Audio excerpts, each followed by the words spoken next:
here with Vince again. The reason I'm here with Vince this time is because, as most of you know, Roz and I went to Hawaii for 15 days, and we've posted all about that, how we came back leaner and we came back lighter and feeling great. PRs at CrossFit Kailua. But one of the first people I saw at the box, got my heart fluttering, was Vincent Parker. And other than noticing how well he looked, one of the very first things he said to me, I'll let you ask me. Do you remember what you said to me? Yeah, I said, how do you go away for a 2-week vacation and come back looking more shredded than ever? I go away for 1 weekend and I come back looking like a bloated piece of potato.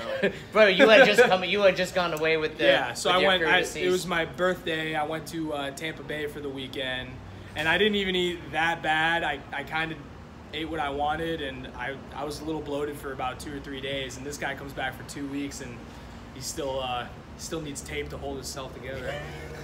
Well, and I think the answer that I put out there quite a bit is, unlike Vince, I didn't just eat whatever I wanted. So for me, it's regardless of whether it's 2 days or 2 weeks, always tracking.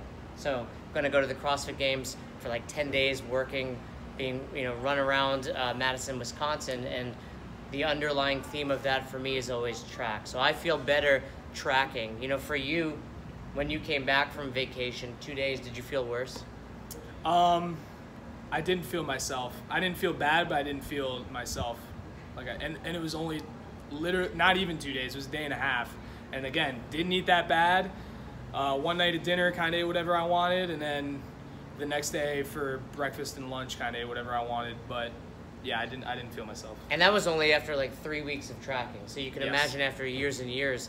I think for a lot of people, what they realize is, and I was talking to Vince about it, who eats really clean 95% of the time. Yeah. Right.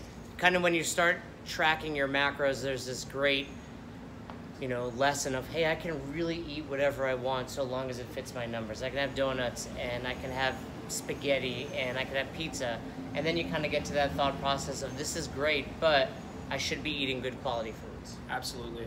And once you stick to it, I've found, at least for me, that after a certain amount of time, it gets to the point where you don't even want those non-quality foods, because every time you eat them, you feel like dirt and you feel like crap, and it's not even worth it anymore. I used to love pizza. I don't have any dairy in my diet, but every time I eat pizza now, it absolutely destroys me. My sinuses get bad, allergies get bad, and it's gotten to the point now where I would be fine with never eating pizza another day in my life. But the good news is, you go to a party. If I do, as long as I fit it into my macros. Right, so you can have that lesson, and I agree with you. Like, if pizza makes you stuffed up, if it makes you, phlegmy and all that stuff, don't have it. However, you can understand that if you do eat pizza, it's not going to derail you. Yes, exactly. So will you be better next time you go away on vacation? Yeah, absolutely. Well, you think you will? You think you really, was that like a 1.5 day lesson? Yeah, absolutely, for sure. Kind of splurged, being my birthday, but 24, now, you had to sell 25. Quarter of a century. Quarter century, That's that's a big one. No, but for sure, definitely, absolutely. Good lesson to learn.